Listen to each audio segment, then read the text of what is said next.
Assalamualaikum warahmatullahi wabarakatuh. Saya perwakilan dari kelompok 6 akan menjelaskan materi mengenai pengertian skripsi. Nah, skripsi atau tugas akhir adalah istilah yang digunakan di Indonesia untuk mendapatkan gelar sarjana dari perguruan tinggi. Skripsi adalah suatu karya yang bertujuan untuk menghasilkan ilmu pengetahuan atau sesuatu yang dapat dipertanggungjawabkan secara ilmiah dan dikerjakan menurut aturan dan tata cara tertentu. Nah, adapun tujuan skripsi secara umum itu bertujuan untuk mengembangkan ilmu pengetahuan dari berbagai pengetahuan yang telah dipelajari selama bangku perkuliahan. Yang kedua, ada fisik skripsi. Secara garis besar, skripsi dapat dibagi menjadi 3 bagian, yaitu awal, isi, dan bagian akhir.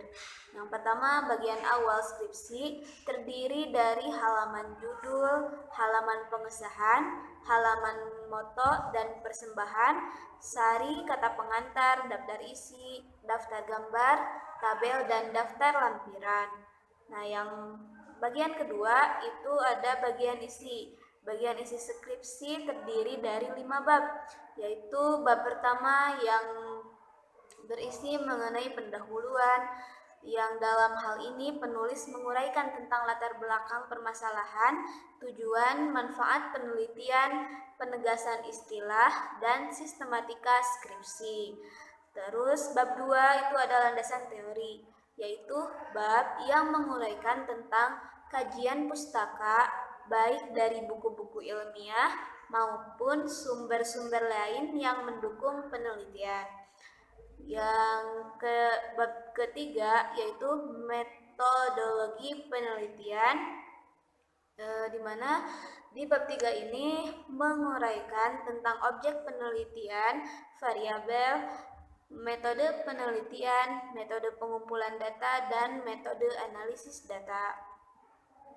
Lalu bab keempat ada berisi hasil penelitian dan pembahasan, yaitu bab yang menguraikan tentang hasil penelitian dan pembahasan dari data yang telah diperoleh.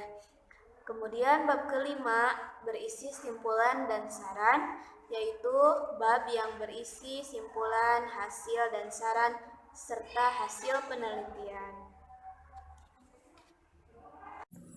Materi selanjutnya yaitu mengenai karakteristik skripsi. Ada beberapa karakteristik dari sebuah skripsi. Yang pertama, skripsi merupakan karya tulis ilmiah, sehingga memerlukan metode ilmiah dalam penelitiannya. Yang kedua, skripsi merupakan laporan tertulis dari hasil penelitian yang dilakukan mahasiswa terhadap salah satu aspek kehidupan masyarakat maupun makhluk hidup. Yang ketiga, hasil penelitian dikaji berdasarkan fenomena yang ada di masyarakat dan relevan dengan penelitian yang dilakukan sebelumnya. Yang keempat, dalam bidang pendidikan, skripsi ditujukan untuk eksplorasi dan pemecahan masalah pendidikan. Yang kelima, dalam bidang non-pendidikan, skripsi ditujukan untuk pemecahan masalah keilmuan yang sesuai dengan bidang program studi mahasiswa. Dan yang keenam, skripsi ditulis menggunakan bahasa Indonesia yang baik dan benar, serta sesuai dengan hasil penelitian dan observasi lapangan. Itu merupakan karakteristik dari sebuah skripsi. Terima kasih. Jenis-jenis penelitian skripsi. Yang pertama, penelitian kualitatif, yakni metode riset yang sifatnya memberikan penjelasan dengan menggunakan analisis. Yang kedua, penelitian kuantitatif. Nah, penelitian ini dilakukan secara sistematis, terstruktur, dan terperinci. Kemudian yang ketiga, penelitian survei. Merupakan sebuah metode yang digunakan untuk meneliti dan memecahkan masalah-masalah pendidikan. Kemudian yang keempat, penelitian kausal komparatif. Nah, ini disebut juga ex post facto, adalah metode riset yang digunakan untuk meneliti hubungan sebab akibat dari suatu peristiwa. Yang kelima yaitu penelitian deskriptif. Metode penelitian ini mendeskripsikan suatu gejala atau peristiwa yang terjadi pada masa sekarang ini. Kemudian yang keenam, penelitian tindakan. Jenis penelitian refleksi diri yang dilakukan oleh partisipan dalam situasi tertentu. Tujuan utamanya yakni untuk memperbaiki praktek yang dilakukan sendiri. Kemudian yang ketujuh, penelitian studi kasus. Nah, jenis penelitian ini tidak kalah penting. Pada dasarnya mempelajari individu atau kelompok yang memiliki kasus tertentu. Yang kedelapan yaitu penelitian pengembangan, dipakai untuk memperbaiki praktek. Adapun metode ini, pengembangan ini yakni memperlihatkan rangkaian ataupun proses dalam rangka telah ada agar dipertanggungjawabkan. Kemudian penelitian studi korelasional. Ini mempelajari mengenai hubungan dari beberapa variabel, maksudnya bisa sejauh mana variasi dalam satu variabel memiliki hubungan dengan variasi variabel lainnya. Kemudian yang terakhir yaitu penelitian eksperimen. Nah, dalam penelitian ini menggunakan metode inti dari model penelitian yang menggunakan pendekatan kuantitatif. Materi selanjutnya adalah perbedaan penelitian kualitatif, kuantitatif, dan penelitian gabungan. Nah, perbedaan penelitian kualitatif dan kuantitatif itu dapat dilihat dari beberapa segi. Yang pertama adalah desain penelitian. Nah, desain penelitian dalam penelitian kualitatif itu bersifat umum, fleksibel, dan dinamis. Sehingga penelitian kualitatif itu sendiri dapat berkembang selama proses penelitian berlangsung. Sedangkan kuantitatif memiliki sifat yang khusus, terperinci, dan statis. Sehingga alur dari penelitian kuantitatif itu sendiri sudah direncanakan sejak awal dan tidak dapat diubah lagi. Segi yang kedua adalah analisis data. Kuantitatif dapat dianalisis secara proses penelitian berlangsung, sedangkan kuantitatif dapat dianalisis pada tahap akhir sebelum laporan. Segi ketiga yaitu istilah subjek penelitian. Nah, kuantitatif memiliki subjek penelitian yang biasa disebut dengan narasumber, sedangkan kuantitatif itu memiliki subjek penelitian yang biasa disebut dengan responden. Segi berikutnya yaitu cara memandang fakta. Nah, kuantitatif memandang fakta atau kebenaran itu tergantung pada cara penelitian menginterpretasikan data. Hal ini dikarenakan ada hal-hal kompleks yang tidak bisa sekedar dijelaskan oleh angka seperti perasaan manusia gitu ya. Sehingga penelitian kualitatif ini berangkat dari data yang kemudian dijelaskan oleh teori-teori yang dianggap relevan untuk menghasilkan suatu teori yang menguatkan teori yang sudah ada, seperti itu. Sedangkan kuantitatif memandang fakta atau kebenarannya itu berada pada objek penelitian, objek penelitiannya gitu ya, sehingga penelitiannya itu harus netral dan tidak memihak apapun. Nah, apapun yang dikemukakan di lapangan itu adalah fakta gitu ya. Sehingga penelitian kuantitatif itu berangkat dari teori menuju data. Segi yang kelima adalah cara pengumpulan data.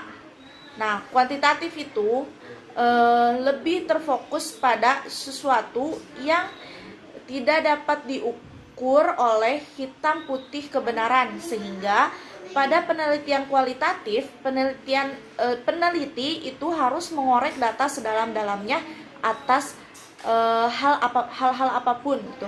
Sehingga kualitas penelitian kualitatif ini tidak terlalu ditentukan oleh banyaknya narasumber, tetapi seberapa dalamnya seorang peneliti untuk menggali informasi spesifik dari narasumber yang dipilih. Sedangkan kuantitatif, cara pengumpulan datanya itu dilakukan dengan menggunakan serangkaian instrumen penelitian berupa tes atau kuesioner. Nah, data yang terkumpul kemudian dikonversikan menggunakan kategori atau kriteria yang sudah ditetapkan sebelumnya. Nah, kualitas penelitian kuantitatif ditentukan oleh banyaknya responden peneliti yang terlibat. Seperti itu. Selanjutnya, segi yang keenam yaitu representasi data. Nah, kualitatif itu, hasil penelitian kualitatif itu berupa interpretasi penelitian atas sebuah fenomena, sehingga laporan penelitian akan lebih banyak mengandung deskripsi. Sedangkan hasil penelitian kuantitatif dipresentasikan dalam bentuk hasil perhitungan matematis, sehingga hasil perhitungan dianggap sebagai fakta yang sudah terkonfirmasi. Nah, keabsahan penelitian kuantitatif sangat ditentukan oleh validitas dan reliabilitas instrumen yang digunakan. Segi selanjutnya adalah implikasi hasil riset. Nah, hasil penelitian kualitatif memiliki implikasi yang terbatas pada situasi-situasi tertentu, sehingga hasil penelitian kualitatif tidak bisa digeneralisasikan dalam setting yang berbeda. Sedangkan kuantitatif, hasil penelitiannya itu berupa fakta atau teori yang berlaku secara umum. Kapanpun dan dimanapun fakta itu selalu berlaku. Segi selanjutnya adalah macam metode. Nah, dari penelitian kualitatif dapat menggunakan metode fenomenologi, etnografi, studi kasus, historis, grounded theory. Sedangkan kuantitatif dapat menggunakan metode eksperimen, survei, korelasi, regresi, analisis jalur, atau ex post. Nah, selanjutnya ada tujuan penelitian. Dari segi tujuan penelitian, kuantitatif itu memperoleh pemahaman mendalam, mengembangkan teori, mendeskripsikan realitas dan kompleksitas sosial. Sedangkan kuantitatif menjelaskan hubungan antar variabel, menguji teori, melakukan generalisasi fenomena sosial yang ditelitinya. Dan yang terakhir ada dari jenis data. Nah, kuantitatif itu jenis datanya itu deskriptif dan eksploratif, sedangkan kuantitatif numerik dan statistik. Seperti itu. Terus ada penelitian gabungan. Nah, penelitian gabungan itu adalah penelitian yang melibatkan pengumpulan data kuantitatif dan kualitatif, mengintegrasikan dua bentuk data dan menggunakan desain yang berbeda, yang mungkin melibatkan asumsi filosofis dan kerangka kerja teoris. Nah, asumsi inti ini dapat bentuk penyelidikan bahwa integrasi dan kualitatif dari integrasi data kualitatif dan kuantitatif menghasilkan wawasan tambahan di luar informasi yang diberikan oleh data kuantitatif dan kualitatif saja. Itu mungkin itu yang bisa saya sampaikan. Semoga bermanfaat bagi teman-teman sekalian. Terima kasih.